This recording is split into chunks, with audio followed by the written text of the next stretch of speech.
Hold on.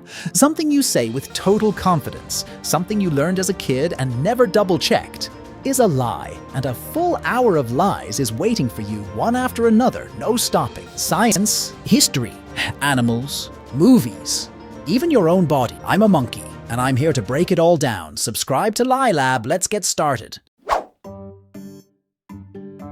You raise your right hand in front of the mirror, and your reflection raises its left. Everyone just assumes the mirror flips your sides.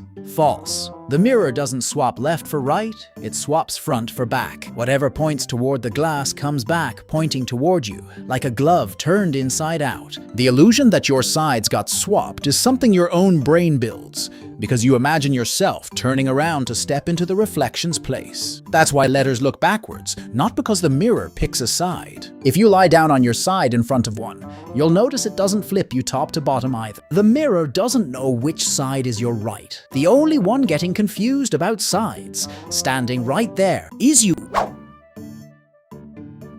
The chameleon plants its foot on a branch and turns green to hide from a predator, the classic image of the master of disguise. Basically a lie. A chameleon changes color mainly to regulate its temperature and to communicate, not to blend into the background. When it's cold, it turns dark to soak up more sun. And when it's angry or trying to attract a mate, it lights up in bold colors that practically shout from a distance. The exact opposite of staying hidden. It creates those colors by shifting tiny crystals in its skin that reflect light differently. Its real camouflage is something else entirely. Its body already comes with base tones that match the leaves. And it simply stays still. It doesn't change color to hide. It changes color to talk and to keep warm. The disguise came built into the skin from the start. You picture Cleopatra strolling around newly built pyramids, all part of the same ancient Egypt. False, and by a gap that's going to make your head spin. The Great Pyramid was built around the year 2560 BC. Cleopatra lived around the year 30 BC. That means more than 2,500 years passed between the pyramid and Cleopatra. But here's the real kicker. Between Cleopatra and you today, just a little over 2,000 years have passed. That means Cleopatra is closer in time to your smartphone and the internet than she was to the pyramids sitting right next to her house. To her, those pyramids were already ancient ruins, monuments from a distant past. They weren't contemporaries. Cleopatra is more modern than your brain ever gave her credit for. The witch stands in front of the magic mirror and says, "Mirror, mirror," the most famous line in the story. Misquoted. In the original 1937 Disney version, the stepmother doesn't say "mirror, mirror." She says "magic mirror on the wall." The repeated mirror, mirror line crept in over the years through imitations, dubbed versions and jokes, until half the planet swears that's the real line. It's one of those collective memories that edits itself, where a huge number of people misremember the exact same thing. It got so ingrained that a movie was even titled that way directly, cementing the mistake for good. The mirror was never called twice. It was our collective memory that doubled it. You flip the switch and the light turns on instantly, so you assume electrons go shooting through the wire at rocket speed. Badly explained. Electrons inside a wire move incredibly slowly, sometimes just a few millimeters per second, slower than an ant crawling. What travels at nearly the speed of light isn't the electrons. It's the push, the electric field that races down the wire and gets all the electrons moving almost at the same time. Think of it like a pipe packed full of marbles. You push one in on one end and one pops out the other end instantly, even though each marble only shifted a tiny bit. That's why the light comes on right away, even though the electrons themselves are basically snails. The electrons aren't the ones racing, the signal is. The giant elephant trembling on top of a chair because it saw a tiny mouse. The gag from 1,000 cartoons. False. An elephant doesn't have some special terror of mice, and it definitely isn't about size. What actually happens is that anything small that suddenly appears and moves quickly near its feet startles it, the same way you jump if some bug darted past you out of nowhere. It's not fear of the mouse. It's a reaction to the unexpected. When researchers tested it, the elephant did move away from the mouse, but because of the sudden movement, not out of some special dread of the animal. On top of that, elephants have pretty poor eyesight, so they can't even make out a tiny mouse from a distance very well. It's not scared of the mouse, it's startled by the surprise. And honestly, that happens to all of us. Red, orange, yellow, green, blue, indigo, and violet. 7. You've counted them 1,000 times. A lie, or at least a made-up number. A rainbow doesn't have 7 separate colors. It's a continuous gradient where one shade blends into the next with no breaks, with thousands of shades in between. So why 7? Because of a fairly arbitrary decision by Isaac Newton. When he studied light back in the 17th century, he chose to divide the spectrum into 7 colors on purpose, adding indigo so it would line up with the 7 musical notes and with mystical ideas of the era about the number 7. In other words, he squeezed indigo in almost by force, where you see 7 neat stripes. There's actually an infinite gradient. The number 7 wasn't up in the sky. Newton put it there so it would line up with music. Someone asks you the capital of Australia, and you confidently blurt out Sydney. With its opera house and its bridge, false. The capital of Australia is Canberra, a much smaller city that's pretty unknown outside the country. And the backstory is juicy. In the early 20th century, Sydney and Melbourne, the 2 biggest cities, were fighting fiercely over which one would be the capital. Since neither would back down, they decided in classic compromise fashion to build a brand new city from scratch, right in between the two, just so it could be the capital, and neither side would win the fight. That's how Canberra was born. In 1913, a lab-built capital designed to end a rivalry. Sydney is the most famous and the most touristy, but it doesn't call the shots. Australia's most well-known city isn't even its capital. The capital was created just so 2 cities would stop fighting. A song gives you goosebumps, or the cold does, or a scare, and you assume it's just some old, useless, leftover reflex of the body. Incomplete. There's actually a clear reason behind it. Goosebumps are produced by a tiny muscle at the base of every hair, which contracts and makes the hair stand up straight. What was it for? 2 things inherited from our furrier ancestors. In the cold, raised hair traps a layer of air that keeps you warm, similar to how a bird puffs up in winter. And when scared, standing hair made an animal look bigger and more threatening to a rival. We lost our thick fur, so all that's left is the effect on bare, bumpy skin. It's not a glitch in the body. It's a coat and a threat display left over from when we were a lot hairier. Everest, the roof of the planet, the unbeatable peak. Half true, and it depends on how you measure it.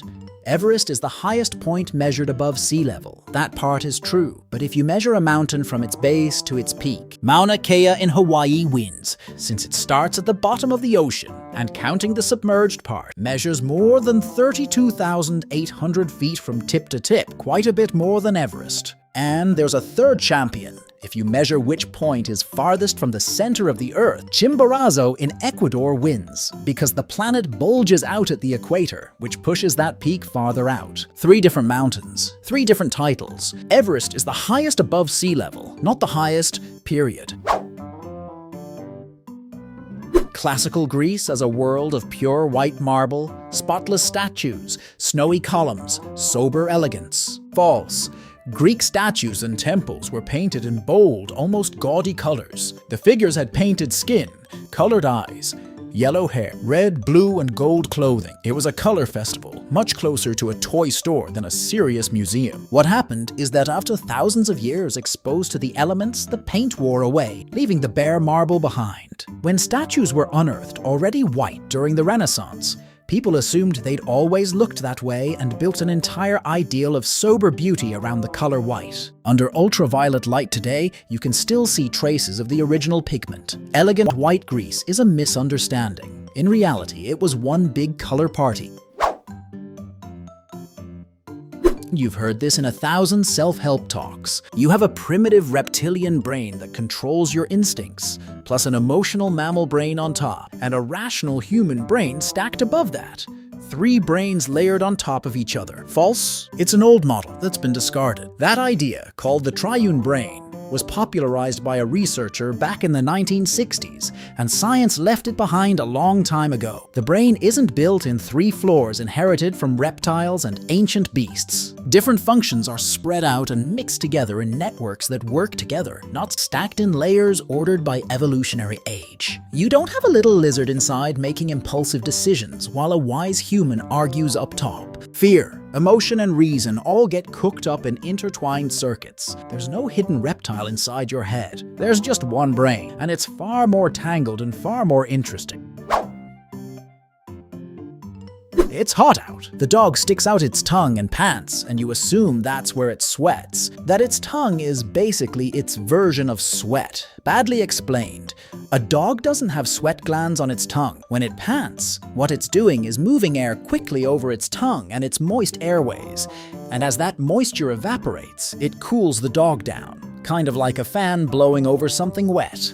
Actual sweating, the real thing, happens almost entirely through its paw pads, those little foot pads that sometimes leave damp prints on the floor. That's why a dog cools off in summer by panting, not by dripping from the tongue. The tongue doesn't sweat, it evaporates. A dog doesn't sweat buckets the way you do. It has its own cooling system, and almost all of it runs through breathing and through its paws.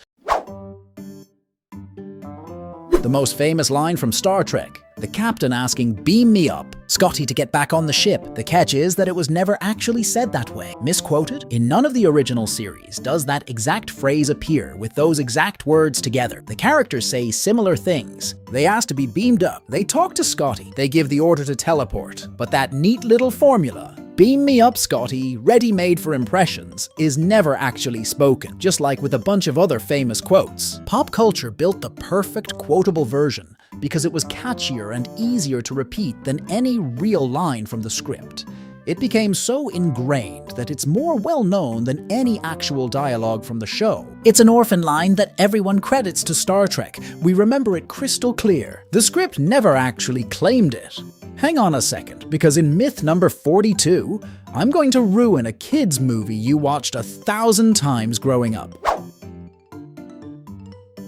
You order sushi, grab that little green spicy paste on the side, and assume you're eating authentic wasabi, basically a lie. Most of what gets served to you as wasabi, outside of Japan and even in plenty of places inside Japan, isn't real wasabi at all. It's ordinary horseradish mixed with mustard and dyed green to look like something it isn't. Authentic wasabi comes from the root of a plant that's difficult to grow and extremely expensive. And it loses its flavor within minutes of being grated, so it almost never makes it to your table whole. That kick you feel shooting up your nose is actually from the dyed horseradish. The texture, the color, all of it designed to imitate the real thing. That little green spoonful is a painted imposter. Real wasabi is something you've almost never actually tasted.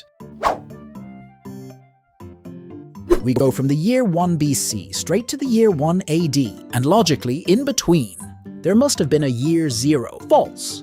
There is no year 0 in our calendar. From the year 1 BC, it jumps directly to the year 1 AD with no stop in between. Why? Because the calendar was put together by a monk in the 6th century. And at that time in Europe, the number 0, as we understand it today, wasn't yet widely used, so he simply left it out. This creates a mix-up that few people notice. The 1st century didn't start in year 0. It started in year 1.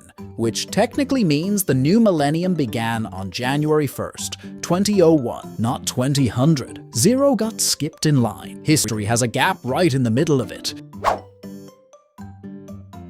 The sun, that huge ball of fire burning in the sky. You draw it with flames from the backyard. False. The sun isn't on fire. Because fire, the kind you know here on Earth, needs oxygen to burn, and there's essentially no oxygen out in space. What's actually happening inside the sun is something completely different: nuclear fusion. In its core, under brutal temperatures and pressures, hydrogen atoms fuse together to form helium, and that process releases an enormous amount of energy in the form of light and heat. It's not combustion, it's not some giant campfire, it's a colossal nuclear reactor floating in the vacuum of space, and what you see glowing is plasma, matter so hot it isn't even ordinary gas anymore. The sun doesn't burn, it fuses, much stranger than fire. A neck that long, you figure, must be packed with tons of little bones, dozens of stacked vertebrae. False. And this one's going to surprise you. Sea giraffe has exactly 7 vertebrae in its neck. 7. The same number you have, the same number a mouse has, the same number almost every mammal on the planet has. The difference isn't in the count, it's in the size. Each one of those 7 giraffe vertebrae is enormous, some measuring more than 8 inches long, like a solid brick of bone. It's one of those wonderful little secrets of nature, that with the exact same number of pieces you can build a stubby little neck on a mouse and a towering one on a giraffe, just by stretching each block. It doesn't add bones, it supersizes the ones it already has. 7, not one more, just like you. The numbers you use every day, 1, 2, 3. You call them Arabic numerals, so obviously the Arabs invented them. Badly explained. Those numbers actually originated in India more than 1500 years ago, where Indian mathematicians developed the system, including that key invention, 0 as a number. Arab scholars later learned about them, adopted them, refined them, and most importantly, carried them into Europe through North Africa and Spain, since they reached Europe by way of the Arabs. Europeans labeled them Arabic numerals without realizing their true origin was much farther east. Arab scholars themselves, more accurately, called them Indian numerals. We gave them the wrong last name because of the mailman, not the author. They were born in India, and they traveled through Arabic. The golden rule of every diet. Don't eat after 8, because at night, food turns into fat while you sleep. False. Your body doesn't have a clock that says everything you eat past this hour turns to fat. What actually determines whether you gain or lose weight is the total calories you eat and burn over the course of the whole day, not the exact hour on the clock when you eat them. The same amount of food adds roughly the same amount of weight, whether you eat it at 3 in the afternoon or 11 at night. There can be a small effect from your body's rhythms. Eating very late might shift your hunger and energy use a bit. But what really matters is the total. What actually happens, and this is where the myth came from, is that people who snack at night tend to pile extra food on top of everything they already ate that day. Snacks in front of the TV, leftovers, sweets. It's not the hour, it's the total. The clock doesn't make you gain weight. The sum does. Movies show you an astronaut freezing solid within seconds of stepping out into space. Badly explained. Space is a vacuum, and a vacuum doesn't have a temperature of its own because there are almost no particles around that could be cold or hot. Heat and cold get transferred by touching things or moving through air, and in a vacuum there's neither. The only way to lose heat is through radiation, and that's slow. That's why an astronaut doesn't freeze instantly. In fact, the more common problem is the opposite, overheating, because body heat and heat from equipment are hard to get rid of, and in direct sunlight you basically cook. Space isn't an instant freezer. It's more like a giant thermos, where it's just as hard to cool down as it is to warm up. Blind as a mole, you say without even thinking. The mole, that critter that lives underground and can't see a thing. False. Moles aren't blind. They have eyes, tiny ones, often half hidden in their fur, but they work. And at the very least, they can tell light from darkness and detect movement. What happens is that moles spend nearly their entire lives in dark tunnels, where eyesight isn't much use. So their eyes evolved down to the bare minimum, while they developed extraordinary senses of smell and touch instead. Some, like the star-nosed mole, have one of the most sensitive touch organs in the entire animal kingdom, right on their snout. They're not blind, they simply evolved to not rely on their eyes. They see very little because they don't need to, not because they can't. It's said that the phrase "saved by the bell" came from a fear of burying someone alive. So they'd tie a bell to the coffin so the supposedly dead person could signal if they woke up underground. Charming and macabre, but false. The expression doesn't come from safety coffins, it comes from boxing. In a fight, when a boxer is being counted out on the mat about to lose, if the bell marking the end of the round rings, he's saved, because the count stops and he gets until the next round to recover. That's literally where "saved by the bell" comes from. The phrase started being used in that sporting context in the late 19th century. The story about the bell on the coffin did exist as an invention, but it isn't the origin of the saying. The bell that saves you isn't from a coffin, it's from a boxing ring. You're driving downhill, you shift into neutral, and let the car coast, convinced that saves you fuel. False, and it's dangerous too. In modern cars with electronic fuel injection, something happens that you wouldn't expect. When you go down a hill with a gear engaged and your foot off the gas, the system cuts off fuel delivery entirely because the motion of the wheels themselves keeps the engine turning. In other words, going downhill in gear, you could be burning zero fuel. In neutral, on the other hand, the engine has to keep running at idle so it doesn't stall, and that does burn fuel the whole time. On top of that, you lose engine braking and the control of the car. Coasting downhill in neutral burns more fuel and brakes less. What you thought was saving gas is actually wasting it. You get to the corner, press the button to cross, and feel like thanks to you, the light is going to change faster. Or in a huge number of cases, false. In a lot of cities, especially at intersections of major avenues with heavy traffic, those pedestrian buttons don't do anything at all. They're disconnected or purely placebo. The light is running on a fixed timer or controlled by a central system, and your button doesn't change a thing. So why do they leave them there? Partly out of habit, partly because they give you a feeling of control that makes the wait feel better. Kind of like the famous door close button on an elevator. In other areas, especially low traffic ones, they really do work, but don't assume you're always the one calling the shots. A lot of the time you're pressing a button that isn't connected to anything. The light was going to change anyway. After the big holiday feast, you get hit with a wave of sleepiness and blame it on the turkey, on some substance it has, tryptophan, that supposedly makes you drowsy. Basically a lie. Turkey does have tryptophan, sure, but not any more than chicken, cheese, or a bunch of other common foods that don't knock you out. The amount you actually eat isn't enough to put you to sleep. So why do you end up so sleepy after those meals? For a much simpler reason. You just ate a massive feast, loaded with fat and carbs, and your body sends a ton of blood and energy to your stomach to digest such a huge meal. Add in the wine, the heat, the long time spent lounging around the table, and the exhaustion from the day. The sleepiness isn't from the turkey, it's from the whole binge. Poor turkey ends up taking the blame for everyone else. The name says it all.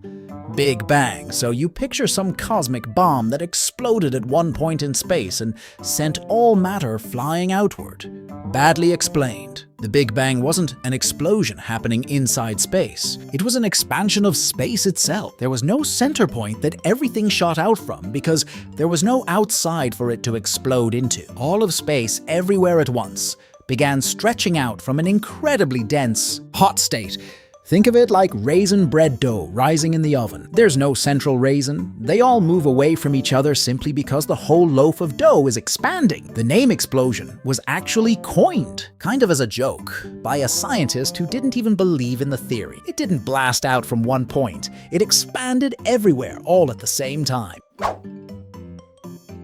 The lion, king of the jungle, ruling among vines and tropical trees. False, right off the bat. Lions don't live in the jungle. They live on the African savanna, those open, dry, golden grasslands, dotted with the occasional lone tree. Nothing like dense jungle or humid rainforest. Lions can't stand the sticky heat of the jungle and need open spaces to hunt their prey in groups. The whole king of the jungle label probably came from old translations and ancient tales that mixed everything together, or from confusing jungle with wild kingdom in general. If you want a real king of the jungle, you should look at other animals that actually live among the trees. At most, a lion is king of the grasslands. As for the jungle, the poor guy doesn't even go near it.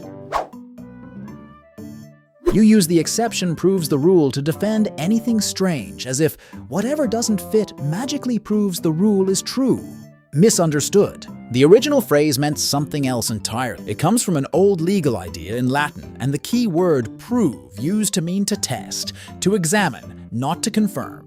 In other words, the idea was that an exception tests the rule, puts it under scrutiny, not that it automatically validates it. Another interpretation says that if something is marked as an exception, it's because a general rule exists for all the other cases. What it never meant was what we use it for today, that a case that contradicts a rule somehow confirms it. That makes no logical sense at all. The exception doesn't confirm anything, it tests it. We flipped the meaning and left it upside down. You go to the store, grab a bar of white chocolate, and figure it's just chocolate, only a different color. Half true, and it's missing the main ingredient. Real chocolate contains cocoa solids, that dark, solid part of the bean that gives it its characteristic flavor and brown color. White chocolate has none of that. It contains cocoa butter, which is just the fat from the bean, plus sugar and milk, but not a trace of cocoa solids. That's why it's white, and why it doesn't have that deep cocoa flavor. In fact, in a lot of places, there's ongoing debate over whether it even deserves to be called chocolate at all, since it's missing exactly what defines chocolate. It's sweet and tasty, but it's a different thing entirely. White color, milk, and sugar flavor. Actual cocoa, almost none. The textbook image. Michelangelo lying flat on his back on scaffolding, painting the ceiling of the Sistine Chapel with his brush pointed straight up for years. False. Michelangelo painted the ceiling standing up, not lying down.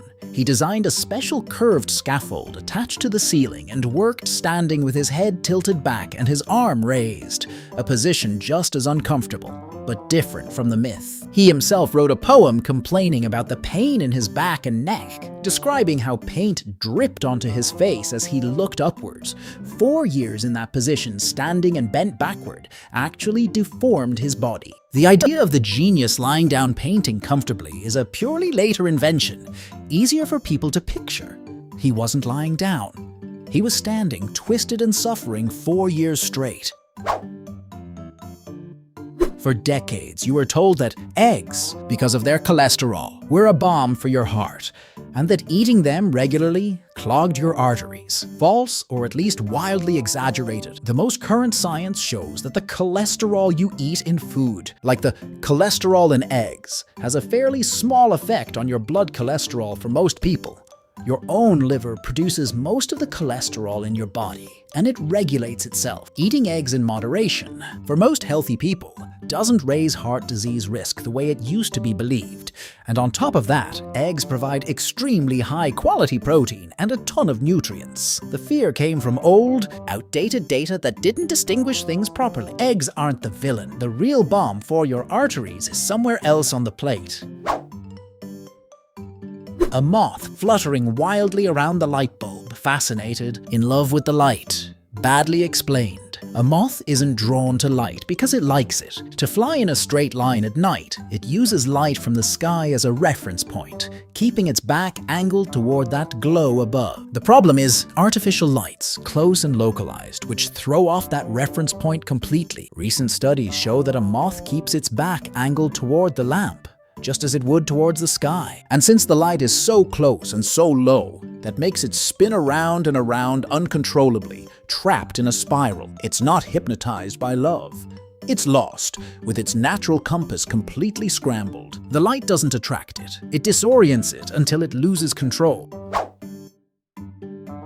You see monosodium glutamate on the label of Chinese food or snacks, and it scares you because you were told it causes headaches and that it's some kind of modern poison. False? Monosodium glutamate is one of the most studied additives in history, and decades of research haven't found any evidence that, in normal amounts, it's harmful to people. It's simply the salt form of an amino acid that occurs naturally in a ton of delicious foods, like ripe tomatoes, Parmesan cheese, and mushrooms. It's responsible for umami, that rich, savory taste. The fear started from a letter to a magazine back in the 1960s and from a name that sounds like it came out of a lab. Monosodium glutamate isn't some hidden poison. It's the rich flavor of your grandmother's soup, bottled up. You say it speaks Chinese, as if it were a single language, the same way you'd say Spanish or French. False. There's no such thing as a single Chinese language. What we call Chinese is actually a huge family of languages and dialects, many of them so different from each other that two people from different regions of China can't understand each other when speaking. Mandarin and Cantonese, for example, sound completely different and are considered separate languages, not accents. So what unites them? The writing system. They largely share the same set of characters. So two people who can't understand each other speaking can still read what the other writes. It's like if all of Europe wrote the same way but spoke completely different languages. saying the Chinese language is like saying the European language. It's not one language, it's an enormous family with a shared writing system. The classic movie scene, the medieval knight crammed into his armor, stiff as a tin can, needing a crane to get back up if he falls to the ground. False. A full, well-made suit of plate armor weighed around 44 to 55 pounds, distributed across the entire body, not concentrated in one spot. That allowed for pretty solid mobility, since the weight was spread across the shoulders, arms, legs, and torso. There are records and experiments showing men in armor running, jumping, mounting a horse on their own, and even doing cartwheels. The idea of the immobile, clumsy knight was blown up by stage plays and movies, especially one famous version where they hoisted the knight up with a crane, which was pure comedic exaggeration. Armor was heavy and exhausting, sure, but it didn't turn a knight into a statue. He moved, and moved pretty well. Don't go anywhere, because in myth number 59, you're going to find out that two things you swore belonged to completely different eras actually shared the same planet at the same time. You measure your height and just assume that number is fixed, that you're the same height in the morning as at night. False. You're actually a bit taller when you wake up than when you go to bed, and the difference can be about half an inch to an inch. Why? Because of your spine. Between each vertebra, you have soft discs, like little cushions filled with fluid that throughout the day, under your body weight and gravity pulling down, get compressed and flattened a bit. By nighttime, you're a little more squished down. While you sleep, lying down without that weight pressing on you, the discs rehydrate and puff back up, regaining their thickness. That's why you wake up a touch taller. Astronauts with no gravity weighing on them for months actually grow several inches taller. You're not always the same height. Gravity flattens you out a little every single day. A bear that crawls into a cave in the fall and falls into a dead sleep like it's dead until spring, completely unaware of anything. Half true. Bears really do hibernate, but not quite the way you'd imagine.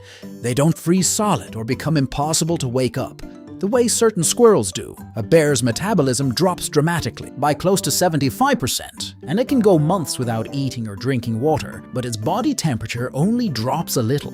And that doesn't make it any less of a hibernator. On the contrary, that small drop in temperature, combined with such a massive drop in metabolism, is now considered one of the most efficient forms of hibernation out there. Since its temperature doesn't crash, a bear can actually wake up if disturbed. In fact, female bears even give birth and nurse their cubs during that winter dormancy. It's not a deep coma, it's a long sleep they can come out of if needed. A bear doesn't fully shut down, it just slows way down. The sweet movie about the little clownfish, where the dad crosses the ocean to rescue his son. Beautiful, but the real biology hides an unsettling twist. Clownfish, like Nemo and his dad, have an incredible trait. They live in groups with a strict hierarchy, and they're hermaphrodites.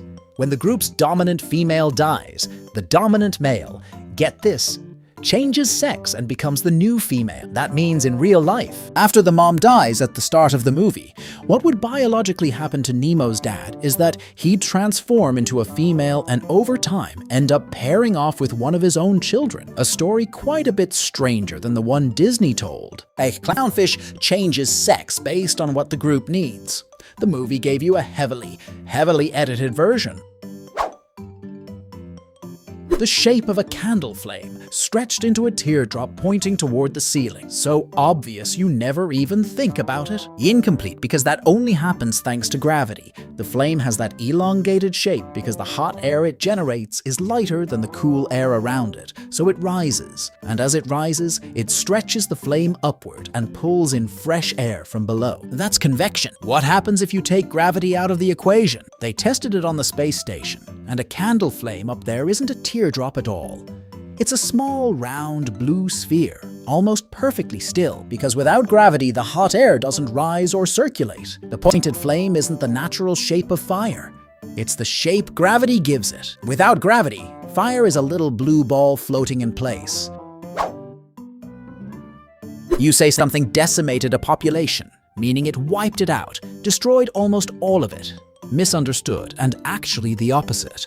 The word decimate comes from a brutal punishment used by the Roman army. When a unit rebelled or acted cowardly in battle, They were punished by killing 1 out of every 10 soldiers chosen by lottery. To decimate literally meant to eliminate a tenth. 10%, not 90%. It was terrible, sure, but it affected a fraction, not the majority. Over the centuries, the word got exaggerated in everyday use until it came to mean almost the exact opposite. To annihilate. Today, if you say a plague decimated a crop, people understand that it destroyed the whole thing. Originally, to decimate meant to kill 1 out of every 10. We completely changed the number. The sloth, hanging from a tree, moving in slow motion. The world champion of laziness. False, it's not lazy, it's efficient. A sloth moves incredibly slowly for a survival reason, not out of laziness. Its diet is almost entirely leaves, a food that's extremely low in energy and very hard to digest. So hard that it can take weeks to process a single meal. With so little fuel to work with, it can't afford to burn energy carelessly. So it evolved to move as little as possible and save every calorie. And that slowness is actually its best defense too. By moving so slowly and so rarely, it goes unnoticed by predators that detect movement, and it even grows algae in its fur that helps it blend in with the leaves. It's not lazy. It's an expert at surviving on almost nothing. Its slowness isn't laziness. It's pure strategy. The snake charmer plays his flute, and the cobra rises up out of the basket, dancing along to the music. Badly explained. The snake isn't listening to the music at all. Snakes are essentially deaf to airborne sound, since they don't even have external ears. They don't hear the melody. What the cobra is actually doing is tracking the movement of the flute with its eyes.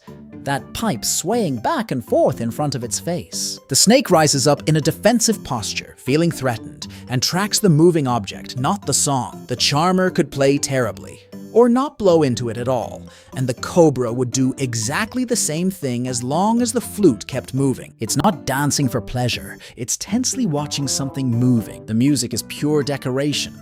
Its eyesight is what's in charge.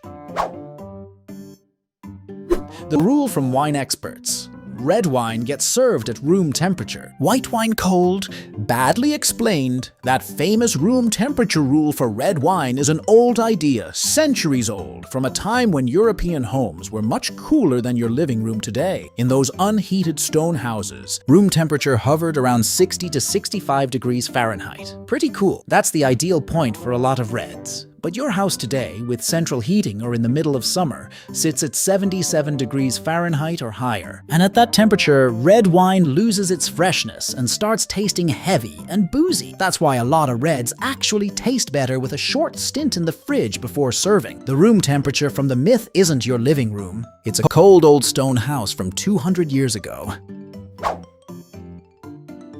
The tragic story of the misunderstood genius. Van Gogh died in poverty, without selling a single painting, and only got recognized after his death. Exaggerated.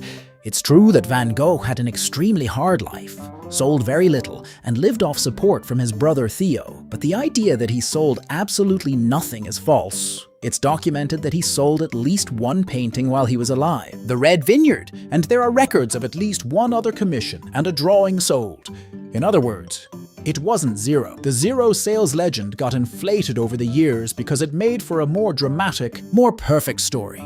The total artist the world completely ignored until his death. Reality was deeply unfair to him, but not quite that absolute. He barely sold anything, that's true, but not one is an exaggeration the legend built up. Venus is our closest neighbor, that's what you learned, the planet that comes nearest to us.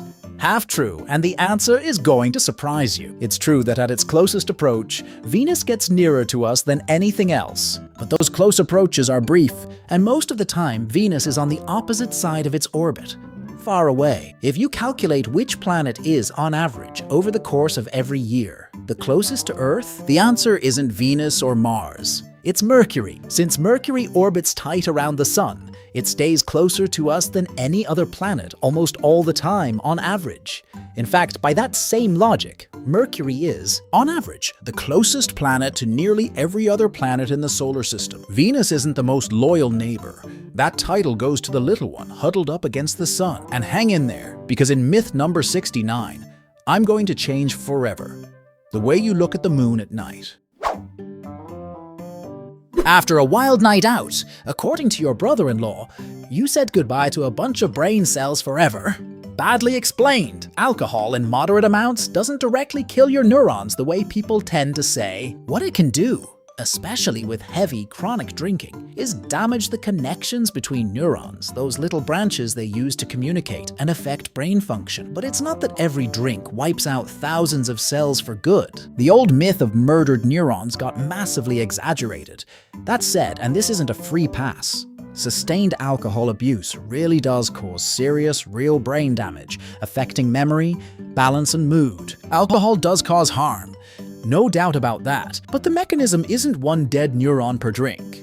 It's subtler and, over the long run, more serious. The giant, hairy tarantula, the stuff of nightmares, with venom capable of killing you. False. The tarantula, that big hairy spider that scares so many people, actually has pretty weak venom as far as humans are concerned. There are no records of anyone dying from a tarantula bite. At worst, its bite hurts about as much as a wasp sting with some swelling, and that's it. In fact, plenty of tarantulas are so docile that people keep them as pets. Their most annoying defense isn't even the bite. It's tiny, urticating hairs they release that irritate the skin. Their size and hairiness make them look terrifying, and movies have painted them as killers. But an ordinary bee can actually cause you more trouble than a tarantula. It's scary because it's big and hairy, not because it's dangerous. You get into a boiling hot car or room, crank the air conditioning down to the lowest possible temperature so it cools faster and then turn it back up. False. The air conditioner doesn't cool faster just because you set it lower. Most units run at a more or less fixed power level, blowing cold air at a certain rate, and the thermostat simply decides when to shut off once it hits the temperature you set. If you set it to 60 degrees Fahrenheit instead of 73, the cold air comes out at the exact same speed.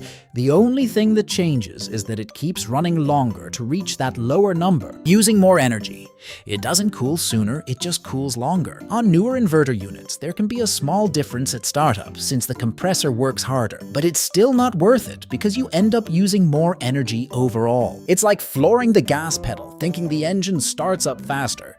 Just set it directly to the temperature you actually want. Cranking it to the minimum doesn't speed anything up. It just wastes more energy.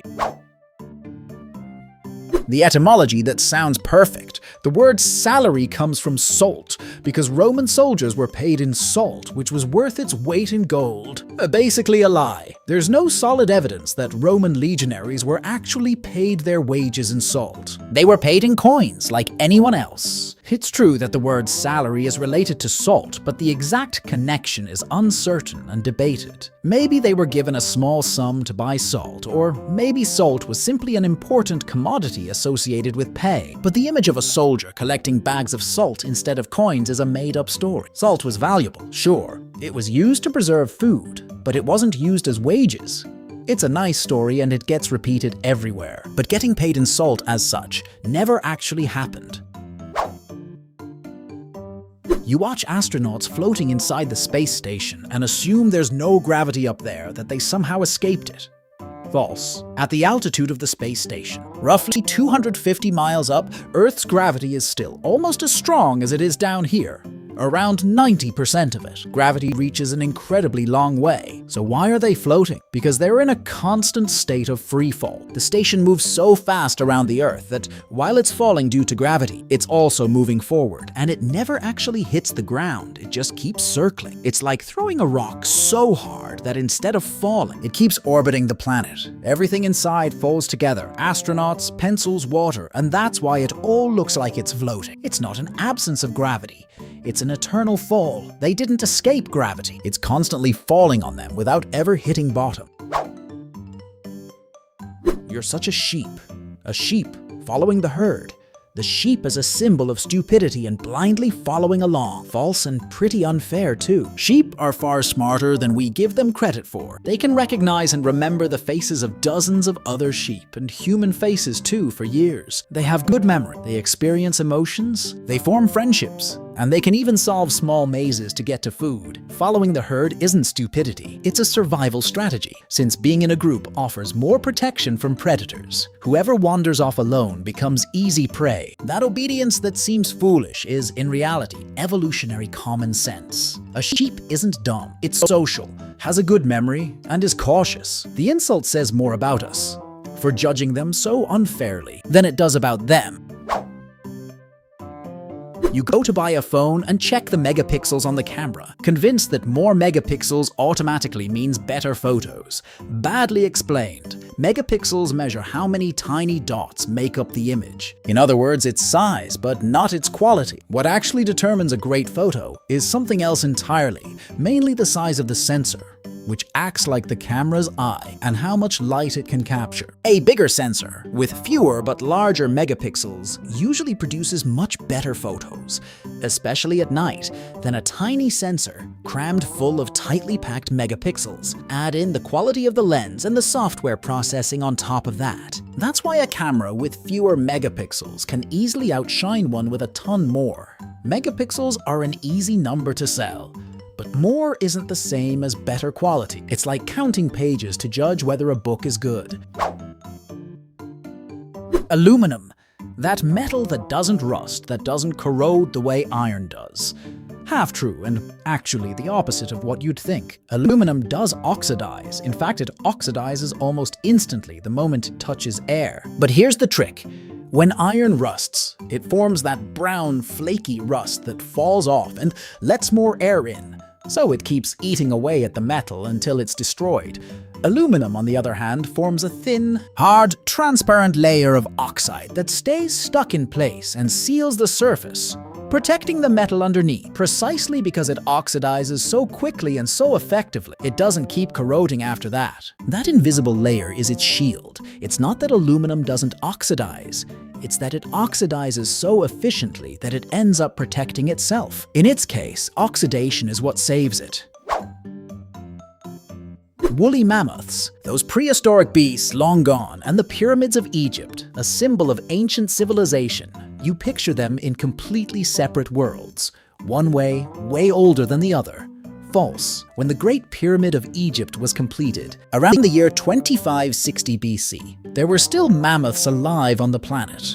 On a remote Arctic island, Wrangel Island, a population of woolly mammoths survived until about 4,000 years ago, meaning until around the year 2000 BC. That means that while the Egyptians were still polishing the final blocks of their pyramid, living, breathing mammoths were still walking around up in the far north of the world. Pharaohs and mammoths shared the planet. They weren't separated by different eras. They coexisted without either one knowing it.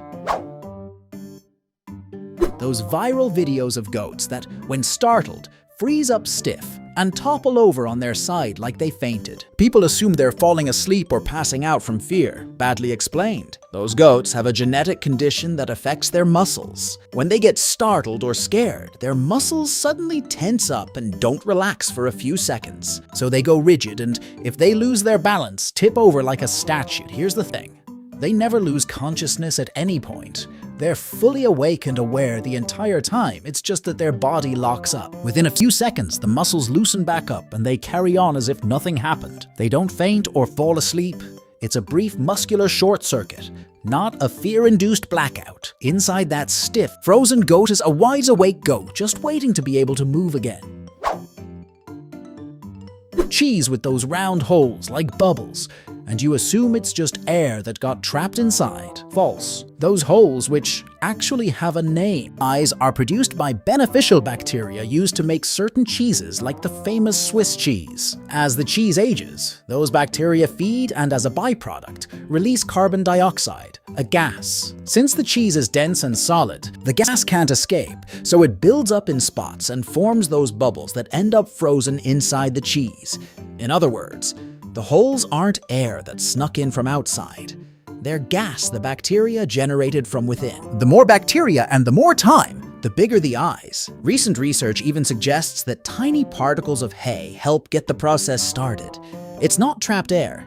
It's basically the burp, so to speak, of bacteria hard at work. As a kid, you were told this to scare you. Don't swallow watermelon seeds, or a plant is going to grow inside your stomach. False, obviously. But it deserves an explanation. For a seed to germinate and grow into a plant, it needs several things your stomach is never going to provide.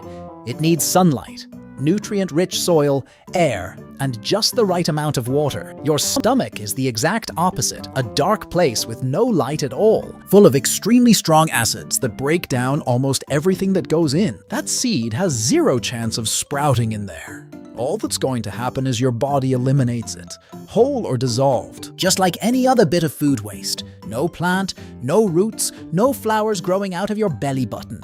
It was just a story so kids would stop spitting seeds all over the house. No garden is growing inside you.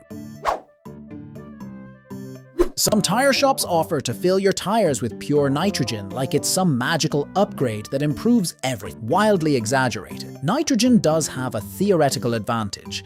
It keeps pressure a bit more stable through temperature changes and leaks out slightly slower. That's why it's used in airplanes and race cars, where every little detail matters. But for your everyday car, the benefit is minimal, almost imperceptible. And want to know the detail that deflates the whole thing? The ordinary air you breathe, the same air regular tires get filled with anyway, is already, for the most part, nitrogen, around 78% of it. So paying extra for pure nitrogen in your family car is, generally speaking, just spending more money for nothing. What actually matters is checking your tire pressure regularly. The gas itself barely changes anything. To save gas on the highway, you roll down the windows instead of turning on the air conditioning, figuring the AC burns fuel anyway. Half true, and on the highway, it's actually the reverse. At high speed, on the highway, rolling down the windows creates a lot of air resistance. That force that slows the car down, which engineers call drag. That resistance forces the engine to work harder and burn more fuel, sometimes even more than the air conditioning would use. So on the highway, ironically, it's usually more efficient to drive with the windows up and the AC on. So when does rolling down the window actually help? In the city, at low speed, where air resistance is minimal and the air conditioning has a bigger impact on fuel use. The classic school experiment. You leave a tooth in a glass of Coca-Cola overnight and by morning it's gone, dissolved, proof that it destroys your body. Exaggerated. Coca-Cola is acidic and full of sugar, and drinking too much of it definitely isn't good for your teeth. That part is true, but it doesn't dissolve a tooth overnight or anything close to that. Tooth enamel is one of the hardest materials in the human body, and it can withstand a lot. If you leave a tooth in soda, after a long time it might start to stain or weaken on the surface. But it doesn't just vanish overnight like magic. The disappearing tooth experiment is usually pure myth or a rigged demonstration. Soda in excess does damage teeth over the years, but it's not some movie-style acid that melts everything instantly. You catch a cold and rush to drink orange juice because oranges are the queen of vitamin C. Half true. Oranges do have a good amount of vitamin C, no question, but they're nowhere close to having the most. A simple red bell pepper, the kind sitting in your fridge, has considerably more vitamin C than an orange for the same serving size. Kiwi beats it too, not to mention fruits like guava or black currant, which absolutely crush it. Even broccoli and parsley hold their own pretty well. Oranges got all the fame, partly thanks to morning juice marketing and because they're convenient and tasty. But if you really want to load up on vitamin C, raw bell pepper in your salad wins by a landslide. Oranges are good. They're just not the champion they were sold to you as. You assume a colorblind person sees the world like an old movie, everything in gray, without a single color. False, except in extremely rare cases. The vast majority of colorblind people do see colors. What they struggle with is telling certain ones apart. The most common form of colorblindness is confusion between red and green, which can look similar or muted to those people, but they see blue, yellow, and plenty of other shades perfectly fine. It's not a world without color. It's a world where some colors get mixed up or are hard to tell apart. Actually, seeing everything in black and white with no color at all is a different and very rare condition called achromatopsia, which affects very few people. A typical colorblind person sees a world full of color. It's just that some shades get confused. They're not living inside a gray photograph. Here's the one about the sky I promised you. You know the moon moves the tides with its gravity, and you assume it's acting alone in raising and lowering the sea. Incomplete. The moon is the main force behind the tides, yes, because it's so close. But the sun also pulls on the oceans with its gravity, contributing about a third of the effect. When the sun and moon line up, their forces add together, and we get the biggest tides, the spring tides. When they're at a right angle, pulling in different directions, they partly cancel each other out, and the tides are smaller. The neap tides. In other words, every time you watch the sea rise, you're not just seeing the moon at work. You're seeing the moon and the sun pulling together or pulling against each other. The sea listens to both of them, not just one. You look at any map and north is at the top, south at the bottom. As if that were the only correct, natural way to draw the world. False, it's pure convention. The universe doesn't have an up or a down. Earth floats in space with no required orientation. North being on top is a cultural agreement that took hold over the centuries, largely because the powers that dominated modern map-making were located in the northern hemisphere and drew themselves at the top. But there were ancient maps with east at the top, others with south at the top, depending on the culture and the era. In fact, upside-down maps exist today, with south on top, showing South America at the very top. And they're just as valid. North isn't on top by nature. It's on top because someone decided it should be, and we all just copied it. That's an hour's worth of lies out of your head. If any of these blew your mind, drop a like, subscribe to LieLab, and tell me which one was the hardest for you to let go of.